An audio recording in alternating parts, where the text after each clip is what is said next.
ఈయన పేరు కొండగొర్రి చుక్క. ఊరు పార్వతీపురం మన్యం జిల్లాలోని ములంకాయ వలస గ్రామం. ఈ సభ్య సమాజంలో ఎవరికీ ఎదురుకాని దగ ఎదురైంది. యవన జీవనమంతా మట్టిలో కలిసిపోయింది. మోసకారి మాటలకు ఇతని జీవనం బలైపోయింది. మాయమర్మం తెలియని ఈ నిరుపేద పొట్ట చేత పట్టుకుని బతుకు జీవుడా అంటూ సరిగ్గా 22 ఏళ్ల క్రితం మద్రాస్ బయలుదేరాడు. పార్వతీపురంలో రైలెక్కిన చుక్క టీ తాగుదామని శివగంగై రైల్వే స్టేషన్లో రైలు దిగాడు. టీ తాగుతుండగా రైలు కదిలిపోయింది. క్షణాల వ్యవధిలో పరుగందుకుంది. అసలే రైలు ప్రయాణం కొత్త, అందులో కదిలిపోయిన రైలు ఎక్కాలంటే ప్రాణభయం. దీంతో చుక్క ప్రయాణానికి టీ తాగిన స్టేషన్లోనే చుక్కపడింది.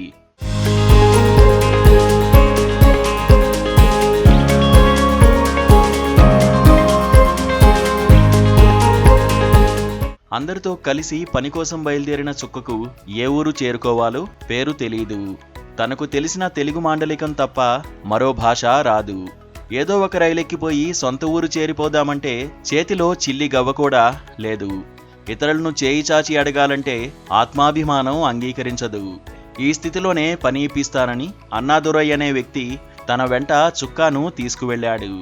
శివగంగై జిల్లా కాల్తేయార్ కోయిల్ తాలూకా కడన్ బంకుళంలోని తన తోటలోకి తీసుకువెళ్లి గొర్రెల కాపరితనం అప్పగించాడు. 2 పూటల తిండి తప్ప మరో ప్రపంచం తెలియకుండా చేశాడు అన్నాదురై. అలా ఏకంగా 22 సంవత్సరాలు గడిచిపోయాయి. తల్లి, తండ్రి, భార్య, పిల్లలు ఏమయ్యారో తెలీదు. ఎప్పుడు ఆ బానిసత్వం నుంచి బయటపడతాడో తెలియక బిక్కుబిక్కుమంటూ బతికాడు. కాసు లేకపోతే వెళ్ళిపోతానని ನಾನು ಇದ್ದೇನೆ. ನನಗೆ కాసు కుడకపోతే ನಾನು దాన్ని సాపోడి అనుకున్నాను. సాపోడి అంటుంటే నీకు కుడుకా అంటున్నారు. బెంకిది కాసు బెంకిద కాసు ఇరుకు అంటున్నారు. బెంకిద కాసు పోతే నా పొడి అంటే కాసు ఇది అంటున్నారు. ఇదే బస్తే కాసు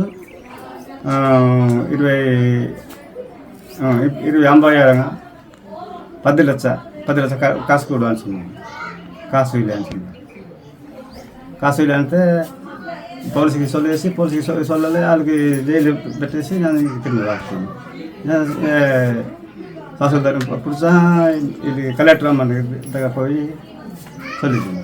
తమిళనాడు కార్మిక శాఖ చుక్కకు అండగా నిలిచింది. వెట్టి చాకరీపై ఓ సర్వే చేపట్టగా ఆ కార్యక్రమంలో చుక్క వివరాలు సేకరిస్తున్న క్రమంలో పార్వతీపురం అనే పేరు చెప్పగలిగాడు.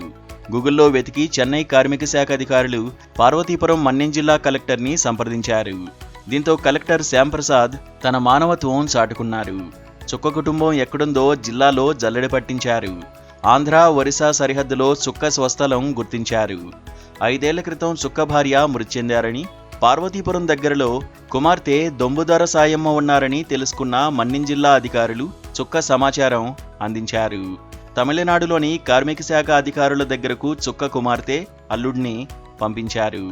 వెట్టి చాకరీలో మగ్గిన చుక్కను పార్వతీపురం కలెక్టరేట్కి తీసుకొచ్చారు.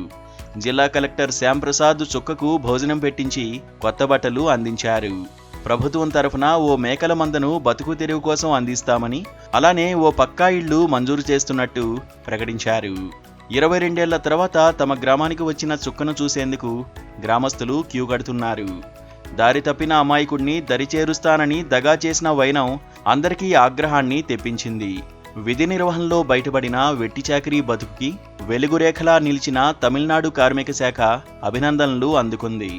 అలాగే వీరిని ఆదరించి మానవత్వం చాటిన మన్యం జిల్లా కలెక్టర్ శ్యాంప్రసాద్కి ప్రశంసల పారిజాతం అందుతోంది. కొండగొర్రి చుక్క వీరు కోరాపట్ జిల్లా ఆలమంట ప్రాంతానికి చెందినటువంటి వాళ్ళు.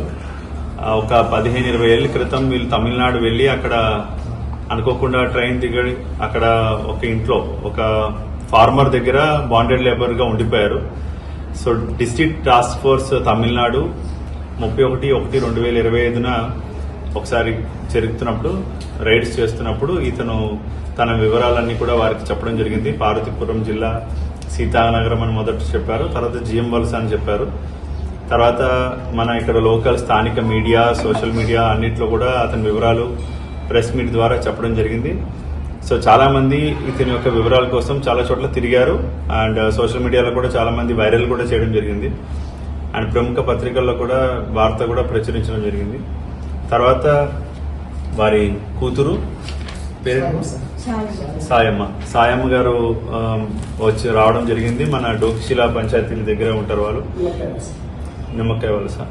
సో వారు వాళ్ళ ఫాదర్ని గుర్తుపట్టారు. చిన్నప్పుడు చూసిన అతని యొక్క ఫోటో కూడా తన దగ్గర ఉంది.